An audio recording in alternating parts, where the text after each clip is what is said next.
ವೀಕ್ಷಕರೇ, ನಾಮಪತ್ರ ಸಲ್ಲಿಸುವಂತಹ ದಿನಾಂಕ ಮುಕ್ತಾಯಗೊಳ್ತಾ ಇದೆ.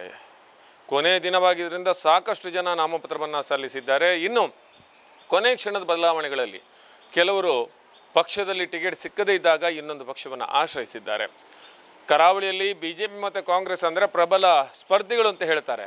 ಆದರೆ ಈ ಎಲ್ಲ ಸ್ಪರ್ಧೆಗಳ ಮಧ್ಯೆನೇ ಖಂಡಿತವಾಗಿಯೂ ತಮ್ಮ ಸ್ಥಾನವನ್ನು ಉಳಿಸ್ಕೊಳ್ಬೋದು, ತಾನು ಉತ್ತಮ ಸ್ಪರ್ಧಾಳು ಅನ್ನೋದನ್ನು ನಿರೂಪಿಸೋದಕ್ಕೆ JDSನಿಂದ ಸುಮತಿ ಹೆಗ್ಡೆ ಅವರು ತಯಾರಾಗಿದ್ದಾರೆ. ಹಾಗಿದ್ರೆ ಸುಮತಿ ಹೆಗ್ಡೆ ಅವರ ಆಕಾಂಕ್ಷೆಗಳೇನು ಮತ್ತು ಅವರ ಭರವಸೆಗಳೇನು ಇವೆಲ್ಲವನ್ನು ಅವರ ಜೊತೆ ಕೇಳೋಣ.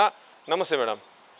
ಈಗ ಕರಾವಳಿ ಅಂದರೆ BJP ಕಾಂಗ್ರೆಸ್ನ ಭದ್ರಕೋಟೆ ಅಂತ ಹೇಳ್ತಾರೆ. ಇದರ ಮಧ್ಯ JDSನಿಂದ ಮಹಿಳಾ ಮಣಿಯೊಬ್ಬರು ನೀವು ಸ್ಪರ್ಧಿಸ್ತಾ ಇದ್ರಿ, ಏನು ಅನ್ನಿಸ್ತಾ ಇದೆ? ಫಸ್ಟಿಗೆ ನಮ್ಮ ಜನತೆಗೆ ನಮಸ್ತೆ. ಎರಡು ಸ್ಪರ್ಧೆ ಅಂತೇಳಿದರೆ ಕಾಂಗ್ರೆಸ್ BJP ಕೆಲಸ ಮಾಡಿದ್ದಾರೆ, ಮೊದಲಿಂದ ಇದ್ದದ್ದು. JDSಲ್ಲಿ ಕೆಲಸ ಮಾಡಿಲ್ಲ. ವರಿಷ್ಠರು ಕುಮಾರಸ್ವಾಮಿ ಅವರು, CM ಇಬ್ರಾಹಿಂ ಅವರು, ರೇವಣ್ಣ ಸರ್, ಫಾರೂಕ್ ಸರ್, ಭೋಜೇಗೌಡರು ಮತ್ತು ನಮ್ಮ ಲೀಡರ್ಸ್ ಎಲ್ಲ ಸೇರಿ ನೀವು ಈ ಸರಿ ಅಭ್ಯರ್ಥಿಯಾಗಿ ವಿನ್ ಆಗಬೇಕು, ಬಹಳ ಕಷ್ಟದಿಂದ ನನಗೊಂದು ಟಿಕೆಟ್ ಕೊಟ್ಟಿದ್ದಾರೆ. ಅದಕ್ಕೆ ಫಸ್ಟಿಗೆ ಅವರಿಗೆ ಥ್ಯಾಂಕ್ಸ್ ಹೇಳಬೇಕು.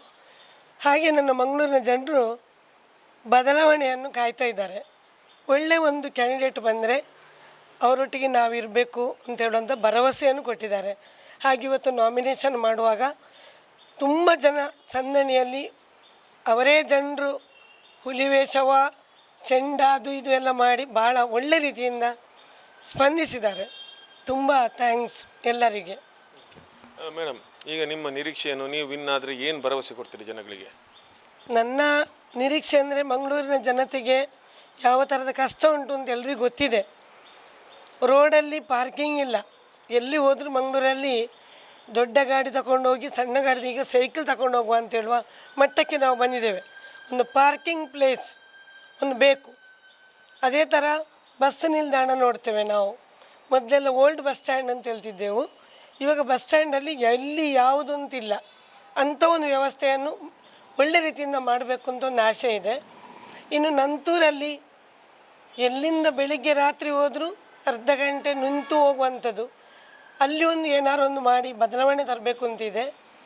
ಎಷ್ಟೋ ಮೆಡಿಕಲ್ ಕಾಲೇಜ್ ಇಲ್ಲದೆ ಮಂಗಳೂರಲ್ಲಿ ನಮ್ಮ ಕಲಿತ ಮಕ್ಕಳು ಎಲ್ಲೆಲ್ಲೋ ಮೆಡಿಕಲ್ಗೆ ಹೋಗ್ತಾ ಇದ್ದಾರೆ. ಹಾಗೆ ನಮ್ಮ ಕುಮಾರಣ್ಣನ ಪಂಚರತ್ನ ಯೋಜನೆಯಲ್ಲಿ 5 ಯೋಜನೆಗಳಿದೆ. ಆ ಯೋಜನೆಗಳನ್ನು ನಮ್ಮ ಮಂಗಳೂರಿನ ಜನತೆಗೆ ಕೊಡುವುದಕ್ಕಾಗಿ ನಾನು ನಿಂತಿದ್ದೇನೆ. ಈಗ ಬಹುಶಃ ಈ ಬಾರಿಯ ವಿಧಾನಸಭಾ ಚುನಾವಣೆಯಲ್ಲಿ ನಮ್ಮ ದಕ್ಷಿಣ ಕನ್ನಡ ಜಿಲ್ಲೆಗೆ ಹೋಗೋದಾದರೆ ಆಶಾ ತಿಮ್ಮಪ್ಪ ಗೌಡ ಇದ್ದಾರೆ. ಆಮೇಲೆ ಮತ್ತೊಂದು ಮಹಿಳಾ ಮಣಿ ಅಂದರೆ ನೀವು ಆದರೆ ಸ್ಪರ್ಧೆ ಮಾಡ್ತಿರೋದು JDSನಿಂದ. JDS ಈ ಬಾರಿ ತನ್ನ ಖಾತೆ ತೆರೆಯುತ್ತೆ ಅಂತ ನಂಬಿಕೆ ಇದೆಯಾ?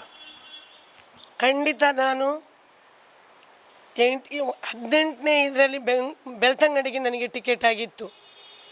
ದಿಢೀರನೇ ಟಿಕೆಟ್ ಆದದ್ರಿಂದ ನನಗೆ ಕೆಲಸ ಮಾಡಲಿಕ್ಕೆ ಆಗಲಿಲ್ಲ. ಇಲ್ಲಿ ನಾನು 20ನೇ ಇಸವಿಯಿಂದ ಮನೆ ಹೋಗಿ ಜನರ ಮನಸ್ಸನ್ನು ಗೆದ್ದಿದ್ದೇನೆ ಅಂತೇಳಿ ನಾನು ಹೇಳ್ಬೋದು.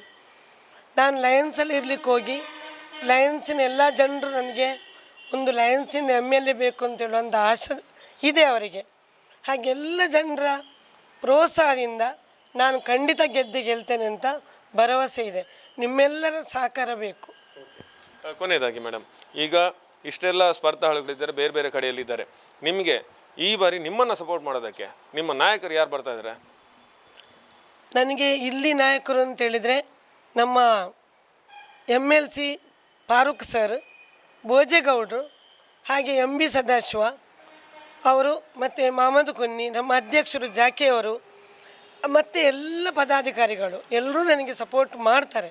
ಮೇಲಿಂದ ಕುಮಾರಸ್ವಾಮಿ ಅವರು ಬರ್ತಾರೆ, ಪ್ರಜ್ವಲ್ ರೇವಣ್ಣವರು ಬರ್ತಾರೆ, ನಿಖಿಲ್ ಸರ್ ಅವರು ಬರ್ತಾರೆ.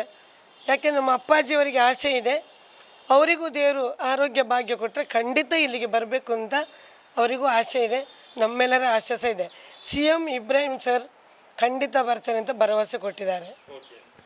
ಶುಭವಾಗಲಿ ಮೇಡಮ್, ನಿಮ್ಮ ಕನಸುಗಳು ನನಸಾಗಲಿ ಅನ್ನೋದು ಸ್ಪಂದನದ ಹಾರೈಕೆ. ನೋಡಿದ್ರಲ್ಲ ವೀಕ್ಷಕರು, ಇದು ಮಂಗಳೂರಿನ ವಿಧಾನಸಭಾ ಕ್ಷೇತ್ರದ JDS ಅಭ್ಯರ್ಥಿ ಸುಮತಿ ಹೆಗ್ಡೆ ಅವರ ಮಾತು. ಒಂದಷ್ಟು ಕನಸುಗಳನ್ನು ಇಟ್ಟುಕೊಂಡಿದ್ದಾರೆ.